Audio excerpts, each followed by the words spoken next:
everybody, this is Mrs. Chapman, but most of you know me as Nana. So I'm here today to show you how to make a compass. And we're going to talk a little bit about the compass and how you can make one if you don't have one. And one of the things a compass does is a compass gives you direction. So if you know that you live south and the compass is going north and south and you're facing north, you can turn around and go home. It gives you direction. Especially when you're driving somewhere. You need to know what interstate to get on. You know whether to go north or south. So we use a compass. You're going to make a compass today. All right, here are the things you're going to need. So we'll kind of zoom in on these for a second.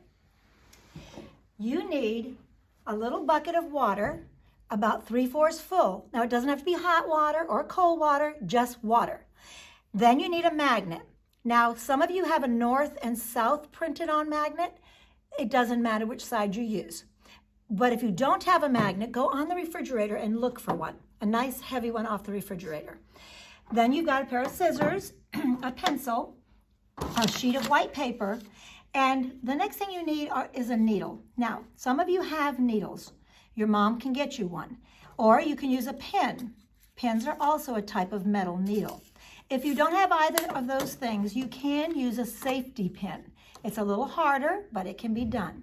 So if you need to pause the video, then you can go get the materials you need. I want to mention one more thing. You are going to need some type of a lid that fits inside of the container so that you can trace your circle. So pause now, get all your materials laid out, and I'm going to continue to go. So when you come back and press play, we'll be in the middle of our experiment. All right.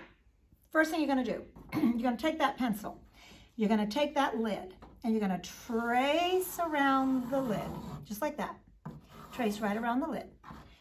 Now you have a nice circle. Then you're going to take your scissors, and you're going to cut around that circle. Now, you know what? Some of us aren't very good at cutting, and it doesn't matter. It doesn't matter if this is perfect, because we just want something that's going to float in the water. So if you are cutting it and it's frustrating you, just keep cutting. You can do it. All right, there, see, I made a mistake. All right, there's our lid, our paper. The next thing we're going to do with this paper is we're going to take the needle. And this you want to see. We're going to poke the needle in, or the pin, and then poke it back up. Now, when I go to charge it with the magnet, I'm going to hold this end because I don't want it to slide out. So I'm going to put most of the end out, and the rest I'm going to hold my thumb. Take your magnet. It doesn't matter if you use the south or the north end of the magnet, the positive or the negative. Here we go. You're going to stroke it 20 times, but you can't go back and forth like this. You have to go in one direction, pick it up, and do it again. So let's do 20 of these strokes. You ready? 1, 2, 3, I took it out. My finger wasn't holding it tight enough. I've done that a couple times. That's all right. Put it back in. Hold it tighter. Come on, Nana. There we go. I'm going to start again. 1, 2, 3.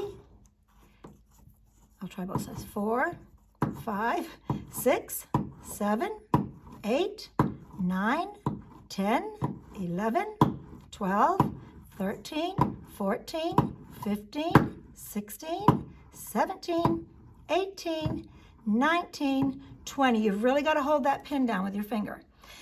All right, I'm done with this magnet. I've made a magnet. Now, we're going to put the magnet into the bowl of water. And if it has taken on the attributes we need, if it has taken on the magnetism from the magnet, it's a magnet now. I mean, it's a compass now. So let's see what it does. We're going to give it a little push. And you can push it again when it starts to stop, and it's kind of just jiggling a little bit. And I'm going to show you that I can do it twice. So there it goes, there it goes. And actually, I need to get my north.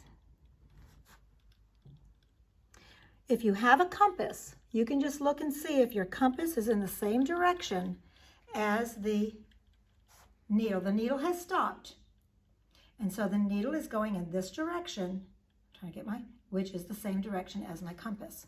So north and south, there's your needle. And you've made yourself a compass here, which is pretty cool.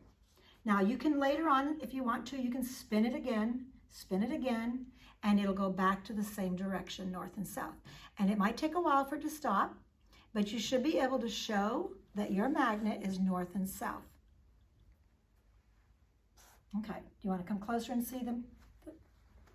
All right, so there's your north and south, and there's my needle, which is pretty accurate.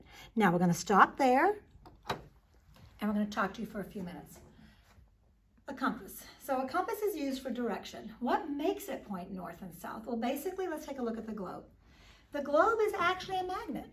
It really is. It attracts north and south poles, attract the magnetic pole.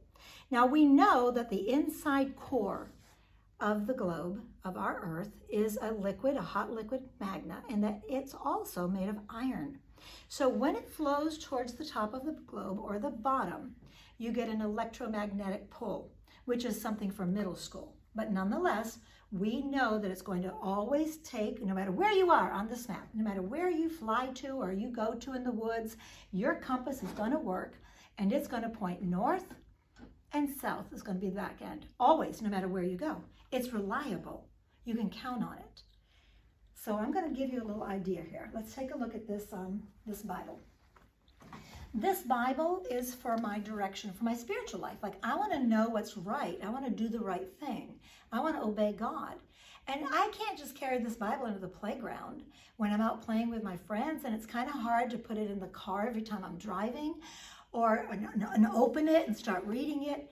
I need this to be a direction tool for me, but I need to rub it off. I need to do what I did today. I need to make a compass that I can use all the time, a direction for life. So how do I do it? Well, the Bible tells us that if we store it up, if we put it in our heart, if we memorize it, then when we are in a situation that we need to make some good decisions, it's in our heart already, it's in our mind. So this is a verse in Psalms 119:11. It says, I have stored up your word in my heart that I may not sin against you. Storing up the word, that's about God's word. How do you store it up? You memorize it. And when you memorize it, it becomes your compass. You have just made your own directional compass right from God's word. So yes, this is a compass that's great for direction. This is a compass that's great for life. So you enjoy making your compass, and you can do it over and over and over again. You can spin this. It's going to take a while for the water to get saturate the paper, and you're going to see that compass go right back to north and south constantly. North, south, north, south. Guess what? God's word. It's never going to change. If you memorize it today, that verse is still going to be good years from now. So I can put in verses that tell me how to put others first. Oh, that's a good rule. That's a good place that I need to have direction. There are verses about putting others first. There's verses about loving God with all your heart. There's verses about being kind.